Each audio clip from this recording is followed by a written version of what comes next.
বিশ্বজয়ের মুকুট পরে হাফেজে কোরআন, দেশের জন্যে আনছে বয়ে গর্বিত সম্মান। মারহাবান মারহাবান মারহাবান। আসসালামু আলাইকুম ওয়া রাহমাতুল্লাহি ওয়া বারাকাতুহু। আলহামদুলিল্লাহি ওয়াহদা ওয়াসসালাতু ওয়াসসালামু আলা আবদিহিল মুস্তাফা আল মুস্তাফা ওয়া আলা আলিহি ওয়া সাহবিহি রাশাদা। প্রিয় দর্শক, শুরু হলো মার্কেন্টাইল ব্যাংক তাকওয়া নিবেদিত বিশ্বজয়ী তারকা।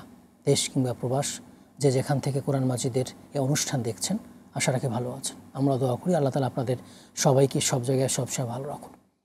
দর্শক, কোরআন মাজিদের হকগুলো নিয়ে আমরা নিয়মিতভাবে বলে আসছি। আজকেও একটি হক নিয়ে কথা বলবো, সেটা হলো কোরআন মাজিদকে সম্মান করা, মর্যাদা দেওয়া। কোরআন মাজিদ নিজেই সম্মানিত, মর্যাদাবান্বিত। যারা কোরআনের সাথে জড়িত তারাও সম্মানিত, মর্যাদাবান্বিত। কোরআন মাজিদকে আমাদের সম্মান জানাতে হবে। বিশেষ করে তেলাওয়াতের ক্ষেত্রেও সম্মান জানাতে হবে, হকসহ তেলাওয়াত করতে হবে। কোরআন মাজিদের সাথে যারা জড়িত তাদেরকেও সম্মান জানাতে হবে। এটা কোরআন দ্বারা সাব্যস্ত হয়েছে। কোরআন মাজিদের সূরা বাকারার 121 নম্বর আয়াতে আল্লাহ তাআলা এটা নিয়ে আলোচনা করেছেন। আল্লাযীনা আতাইনাহুমুল কিতাবা ইয়াতলুনাহু হাক্কা তিলাওয়াতিহি। আমি তাদেরকে যে কোরআন দিয়েছি, আল্লাযীনা আতাইনাহুমুল কিতাব, আমি তাদেরকে যে কিতাব দিয়েছি, যখন তারা তেলাওয়াত করে, যেভাবে তেলাওয়াত করা উচিত সেভাবে তেলাওয়াত করে থাকে। তাই আসুন আমরা কোরআন মাজিদকে সম্মান জানাবো, কোরআন মাজিদের সাথে যারা জড়িত তাদেরকে সম্মান জানাবো। আল্লাহ তাআলা তৌফিক দান করুন, আমিন। এই অনুষ্ঠানে আপনারা জানেন আমরা আন্তর্জাতিক পুরস্কারপ্রাপ্ত হাফেজ, কারি এবং আলেমদের আহ্বান করে থাকি। আজও তার ব্যতিক্রম নয়। আজ আমাদের মাঝে রয়েছেন আন্তর্জাতিক পুরস্কারপ্রাপ্ত হাফেজ মাওলানা নাহিয়ান কায়সার। আসসালামু আলাইকুম ওয়া রাহমাতুল্লাহি ওয়া বারাকাতুহু। ওয়া আলাইকুম আসসালাম ওয়া রাহমাতুল্লাহি ওয়া বারাকাতুহু। কেমন আছেন সব? আলহামদুলিল্লাহ, আপনি কেমন আছেন? আলহামদুলিল্লাহ, আমিও ভালো আছি। তোমাকে আমাদের অনুষ্ঠানে স্বাগত জানাচ্ছি। আপনাকেও ধন্যবাদ।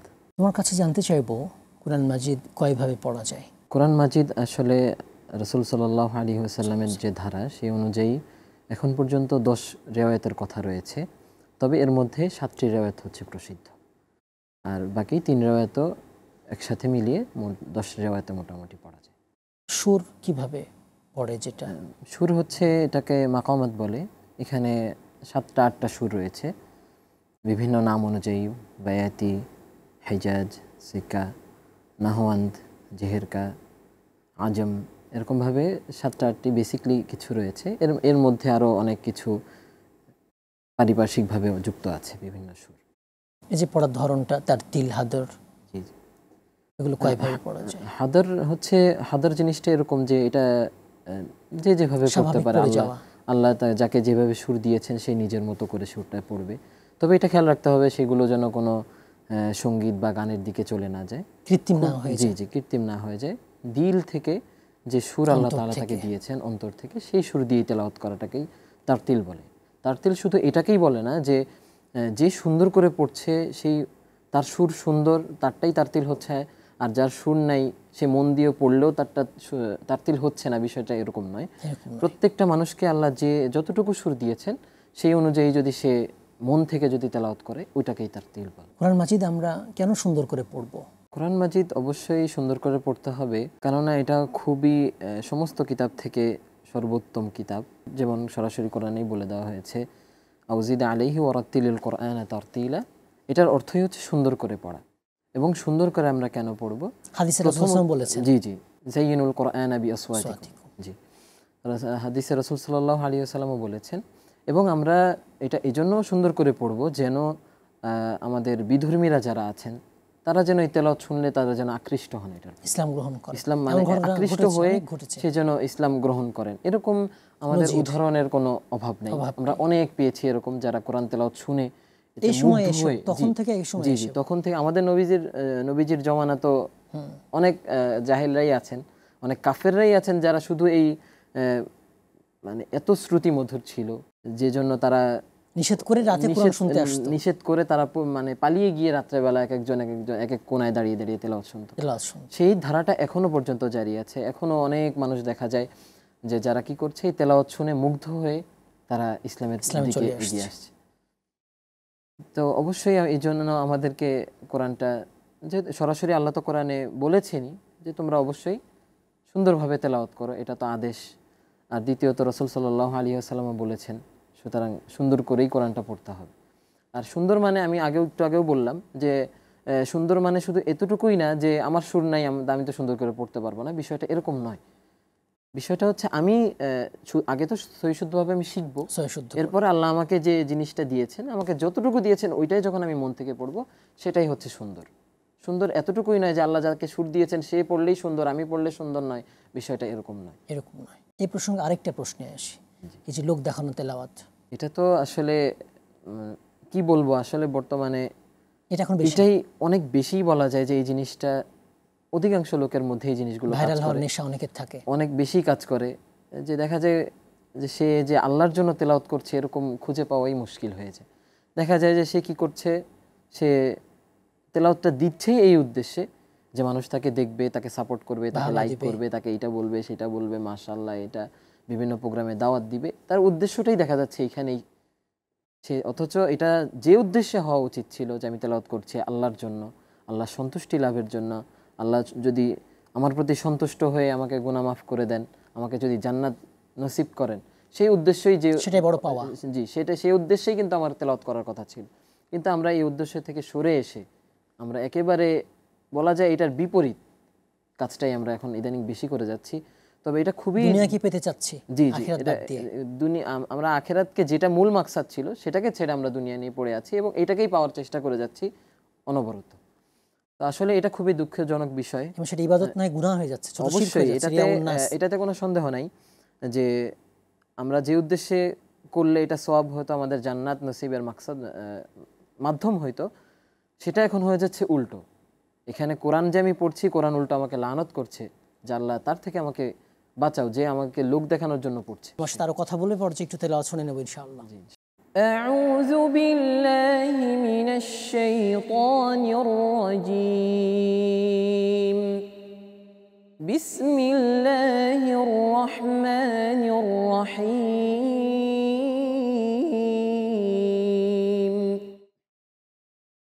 ওয়াতলু আলাইহিম নাবা ইব্রাহিম إذ قال لأبيه وقومه ما تعبدون قالوا نعبد أصناما فنظل لها عاكفين قال هل يسمعونكم إذ تدعون أو ينفعونكم أو يضرون قالوا بل وجدنا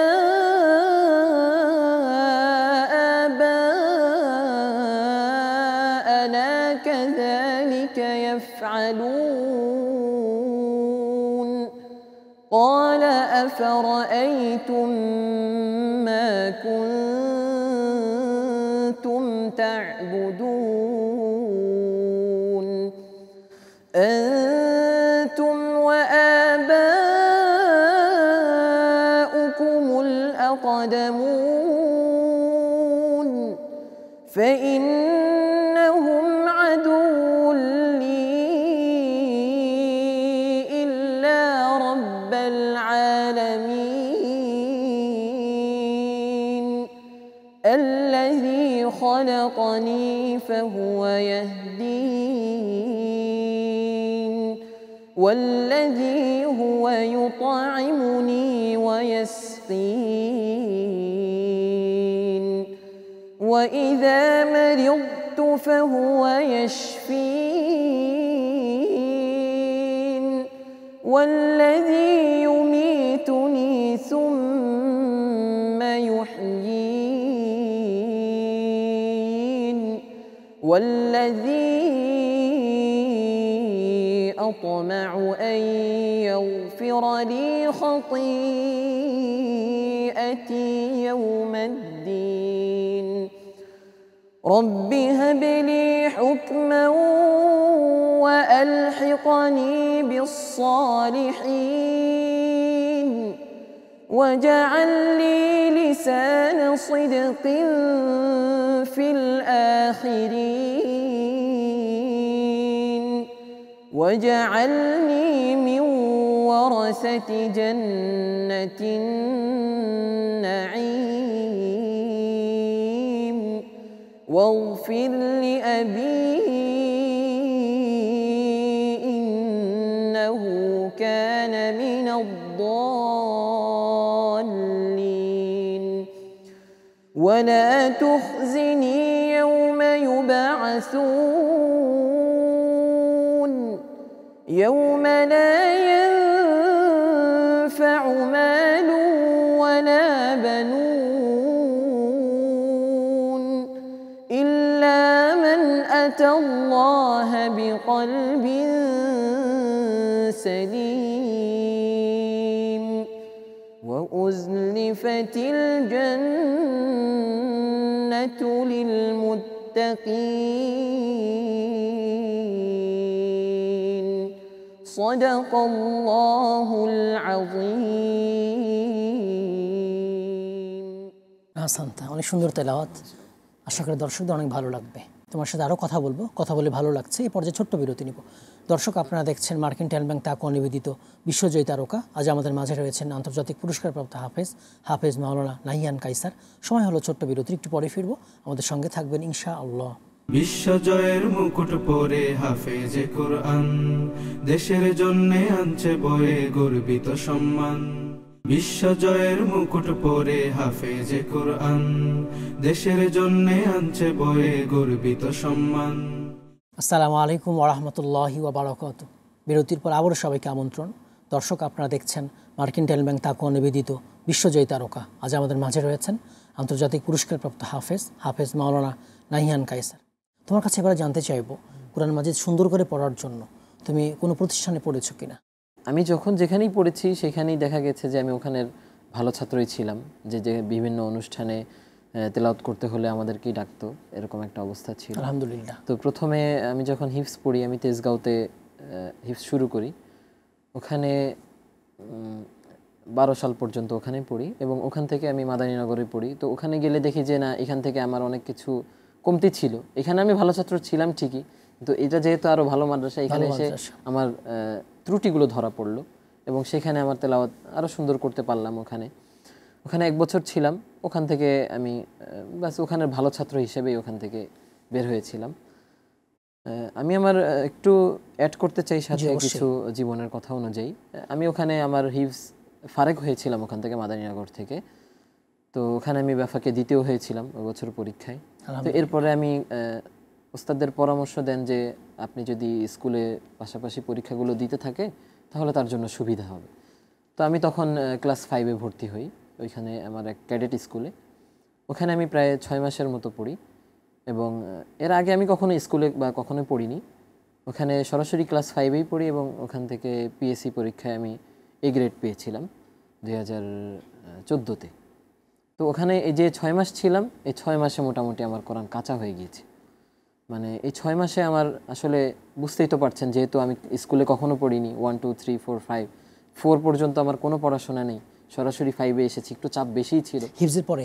হ্যাঁ, হিফজের পরে তো কোনো কিছুই পড়িনি, যেহেতু সরাসরি 5-এ পড়াটা একটু কঠিন চাপই ছিল। আমি কোরআন তেলাওয়াতের সুযোগ আমার তেমন হয়নি। তো সেই অনুযায়ী আমি কোরআন ভুলে গিয়েছিলাম। তো যেহেতু কিতাবখানায় ভর্তি করবেন বাবার আগে থেকে ইচ্ছা ছিল, তো এখন যেহেতু কোরআন ইয়াদ অনেক কাঁচা হয়ে গিয়েছে, এখন এই অবস্থায় কিতাবখানায় গেলে তো আমি কোরআন আর ধরে রাখতে পারছি না। যে উদ্দেশ্যে আমার হাফেজ হওয়া, সেই উদ্দেশ্যের কিছুই থাকছে না। আচ্ছা। তো সেই অনুযায়ী তখন বাবা বললেন তাহলে এখন ভালো মাদ্রাসায় অল্প কিছুদিন যেখানে পড়লে, যেখান থেকে আমি আমার ইয়াদটা আবার পাকাপোক্ত করতে পারবো, পরে কিতাবখানায় দিবেন। তো তখন আমরা ভালো প্রতিষ্ঠান খোঁজা শুরু করলাম। তো ওই সময় খুঁজতে খুঁজতে যাত্রাবাড়ি তাহফিজুল কোরআন ওয়াস সুন্নাহ কারি নাজমুল হাসান সাহেবের মাদ্রাসা, ওনার সাথে আমার বাবার আগে থেকে একটু পরিচয় ছিল। সেই অনুযায়ী ওখানে আসা, এসেই আমি দেখি এটা আরেক জগৎ। কারণ হচ্ছে এর আগে আমি প্রতিযোগিতার সাথে ওইভাবে সম্পৃক্ত ছিলাম না। আমি জানতামও না যে বাংলাদেশে এইভাবে কম্পিটিশন হয়, এমনকি বাংলাদেশ থেকে যে বাহিরেও মানুষ যায়, এই 2013-14 পর্যন্ত আমার এরকম কোনো ধারণা ছিল না। তখন এখানে যখন আসি তখন শুনতেছি হাফেজ নাজমুস সাকিব, হাফেজ জাকারিয়া, হাফেজ আব্দুল আল মামুন, ওনারা সবাই তখন এখানেই পড়তেন নাজমুল হাসান সাহেবের মাদ্রাসা। ওরা কি তখন পুরস্কার পেয়েছে? হ্যাঁ, তখন এই যে নাজমুস সাকিব তখন এনটিভিতে ফার্স্ট হয়েছিল এবং সৌদিতে সম্ভবত ফার্স্ট হয়েছিল, আর জাকারিয়া ভাই তখন হচ্ছে জর্ডানে 3 নাম্বার হয়েছিল। তো মোটামুটি ওনাদেরকে দেখে আমি ভাবছি যে এরকম এত কিছু এখনও বাকি আছে, যে এটাকে কোন পর্যায় পর্যন্ত যাওয়া সম্ভব। তো এখানে এসে আমি দেখছি যে আমি আসলে কিছুই করিনি। আমি এতদিন বিভিন্ন প্রতিষ্ঠানে ভালো ছাত্র ছিলাম, সেখানে বিভিন্ন অনুষ্ঠানে আমাকেই তেলাওয়াত করতে দেওয়া হতো, কিন্তু এখানে এসে আমি কিছুই না। এখানে এসে দেখতে পাচ্ছি আমার ত্রুটির কোনো শেষ নেই। তো এখানে আমি শুরু করে দিলাম, এখান থেকেই মেহনত শুরু করলাম ওস্তাদদের। যেহেতু আমার আশেপাশেই আমি আমার উদাহরণ পেয়ে গিয়েছি যে তারা কোথায় আছে আর আমি কোথায়, তো আমার ব্যাপারগুলো ধরতে কষ্ট হয়নি। তো সেখান থেকেই আমি আমার গন্তব্যস্থল স্থির করলাম যে না, আমাকে কোন জায়গায় পৌঁছতে হবে। তো সেখান থেকে আমি চেষ্টা করলাম যে তারা যেহেতু ওই পর্যন্ত গিয়েছে, আমি কেন পারবো না। ওখান থেকেই আমার শুরু। তোমার কাছে এই পর্যায়ে আরেকটা প্রশ্ন করব, এই যে আমরা হিফজ নিয়ে পড়াশোনা করছি, কিরাত নিয়ে পড়াশোনা করছি, তাফসিরের বিষয়টা বলা যায় যে এই জিনিসটাও আমাদের আছে, অনেক প্রতিষ্ঠানেই তাফসিরের বিষয় আছে, তবে এটাও খুব বেশি প্রসিদ্ধ না যে এখান থেকে সে তাফসির পড়ে খুব ভালো করেছে, এরকম কিন্তু না। আমাদের দেশে কিন্তু আগে তাফসিরের কম্পিটিশন হতো। ইদানিং দেখা গেছে যে আমাদের তাফসিরের অবস্থাটা ভালো না, মানে ভালো না বলতে বাইরে যারা গিয়েছেন তারা খুব বেশি ভালো করতে পারেনি, ভালো রেজাল্ট। এই জন্য হচ্ছে আমাদের কিন্তু কম্পিটিশনের কতগুলো ক্যাটাগরি থাকে, যেমন বিভিন্ন দেশেই 4-5টা ক্যাটাগরি থাকে, যেখানে তাফসির থাকে যেরকম, পাশাপাশি শুধু হিফজ থাকে, বা 15 পারা হিফজ থাকে, বা 10 পারা হিফজ থাকে, এরকম কতগুলো গ্রুপ থাকে। তো আগে কিন্তু আমাদের তাফসিরের গ্রুপগুলো আগে নেওয়া হতো, কিন্তু এখন আমরা সেটা নিচ্ছি না, কারণ যেহেতু এখানে আমাদের পারফরমেন্স খুব একটা ভালো না। এর একটা কারণ হচ্ছে যে আমাদের প্রসিদ্ধ মানসম্মত তাফসির বিভাগ নাই। তো এটা নিয়ে আমাদের একটু কাজ করার প্রয়োজন আছে। তো পাশাপাশি এটাও কথা হচ্ছে যে আমরা যারা হাফেজ হচ্ছি একটু ভালো পর্যায়ে, তাদের আসলে উচিত, আল্লাহ কি বলেছেন জানা, তাফসীরটা জানা, আমি ব্যাখ্যাটা এত কষ্ট করে এত বছর যখন কোরআনের পিছনে সময় দিতে পেরেছি, কোরআনটা মুখস্থ করেছি, এখন আল্লাহ যে কথাগুলো বলেছেন সেগুলো যেন আমি পড়ার সাথে সাথে কি বলেছেন বুঝতে পারি এবং নিজের মনকে প্রশান্ত করতে পারি। কারণ আল্লাহ যে কি বলেছেন সেই জিনিসটা আমি কখন বুঝবো? যখন আমি এটার অর্থ জানতে পারবো, ব্যাখ্যা জানতে পারবো। আর যখন ব্যাখ্যা জানতে পারবো তখনই না বুঝতে পারবো যে না, আল্লাহ তো সরাসরি আমাকেই বলেছেন, অ্যাড্রেস করে বলছেন, আমাকে সরাসরি কথাগুলো কাকে বলছেন, আমাকেই বলছেন। আমি যখন অর্থ বুঝতে পারবো তখনই না বুঝবো যে আল্লাহ কথাগুলো আমাকেই বলছেন, অর্থাৎ মালিকের সাথে সম্পর্ক, সরাসরি আমি কথা বলছি মালিকের সাথে। তো এই জিনিসগুলো যেন উপলব্ধি করতে পারে, সেজন্য অবশ্যই যেভাবে ভালো কোরআন মাজিদ আমল করার জন্য তো ব্যাখ্যা জানতে হবে, অবশ্যই শুধু তেলাওয়াত নয়। যেভাবে করে আমি কোরআন হিফজ করেছি সেভাবে করে যেন আমরা এটার অর্থ জানতে পারি, এটার ব্যাখ্যা জানতে পারি, আল্লাহ কোনটা নিষেধ করেছেন, কোনটা করতে বলেছেন, সেগুলো যেন বুঝতে পারি। আমাদের এইদিকে আরো খুব বেশি মনোযোগী হওয়া উচিত। এটাও খুব জরুরি, অবশ্যই জরুরি তো আছেই। যেহেতু আমরা এখন মনোযোগী একটু কম, অবশ্যই তাদের খুব বেশি মনোযোগী হওয়া উচিত এটার দিকে, যে শুধু হাফেজ হওয়াটাকেই সফলতা মনে না করা। অবশ্যই আলেম হইতে হবে, আলেম না হওয়ার কোনো বিকল্প নাই, এটা হলো আসল কথা। আমি হাফেজ হয়েছি এটা একটা বিষয়, কিন্তু আলেম হওয়ার কোনো বিকল্প আমার কাছে নাই। অনেক ধন্যবাদ তোমাকে। এই পর্যায়ে তোমার কাছ থেকে একটু নাশিদ শুনে নেব ইনশাআল্লাহ। মুস্তাফা মুস্তাফা মানবাউল লিসসাফা সাইয়্যিদুল আম্বিয়া মিশআলুন ফিল ওয়াফা কানা ফি আতফিহি لليتامى دفا حن قلبي له فاض شوقا إليه ليس أرجو سوى شربة من يديه الصلاة عليه والسلام عليه للسماء ارتقى فأتى بالنقى وغدا وجهه نيرا مشرقا كان من عفوه حين حان اللقاء قال فلتذهبوا أنتم الطلقاء مصطفى منبع للصفا سيد الأنبياء مشعل في الوفا كان في عطفه لليتامى دفا حن قلبي له فاض شوقا إليه ليس أرجو سوى شربة من يديه الصلاة عليه والسلام عليه.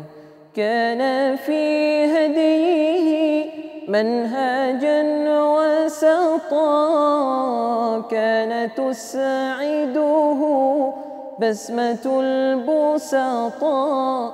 سيد في الكرم قمة في العطاء. مصطفى مصطفى منبع للصفا. سيد الأنبياء مشعل في الوفا. كان في عطفه لليتامى دفا. حن قلبي له فاض شوقا إليه. ليس أرجو سوى شربة من يديه الصلاة عليه والسلام عليه. الصلاة عليه والسلام عليه. সাধারণ অসাধারণ রাসূলুল্লাহ সাল্লাল্লাহু আলাইহি ওয়াসাল্লামের শানে দরুদ ও সালাম সাল্লাল্লাহু আলাইহি ওয়াসাল্লাম। তোমাকে অনেক ধন্যবাদ, আমাদের অনুষ্ঠানে এসেছো, সুন্দর তেলাওয়াত করেছো, নাশিদ গেয়েছো, অনেক সুন্দর আলোচনা করেছো। জাযাকুমুল্লাহ খাইর। দর্শক, আপনারা এতক্ষণ দেখলেন মার্কেন্টাইল ব্যাংক তাকওয়া নিবেদিত বিশ্বজয়ী তারকা। আজ আমাদের মাঝে ছিলেন আন্তর্জাতিক পুরস্কারপ্রাপ্ত হাফেজ মাওলানা নাহিয়ান কায়সার। আসুন আমরা কোরআন মাজিদকে সম্মান করব, কোরআন মাজিদের সাথে যারা জড়িত তাদেরকে সম্মান করব। আল্লাহ তাআলা তৌফিক দান করুন। আরেকটি বিষয়, মার্কেন্টাইল ব্যাংক তাকওয়া সারা দেশব্যাপী ইসলামী ব্যাংকিং সেবা দিচ্ছে। আপনারা দেশের যে কোনো শাখা থেকে সে সেবা গ্রহণ করতে পারেন। আগামী পর্বে আরেকজন বিশ্বজয়ী হাফেজ, কারি কিংবা আলিমকে নিয়ে উপস্থিত হব। সে পর্যন্ত আল্লাহ তাআলা আমাদের সবাইকে ভালো রাখুন, সুস্থ রাখুন, সুন্দর রাখুন। আমিন। আসসালামু আলাইকুম ওয়া রাহমাতুল্লাহি ওয়া বারাকাতুহু। মুকুট পরে হাফেজে কুরআন দেশের জন্য আনছে বয়ে গর্বিত সম্মান। বিশ্বজয়ের মুকুট পরে হাফেজে কুরআন দেশের জন্য আনছে বয়ে গর্বিত সম্মান। মারহাবান মারহাবান মারহাবান।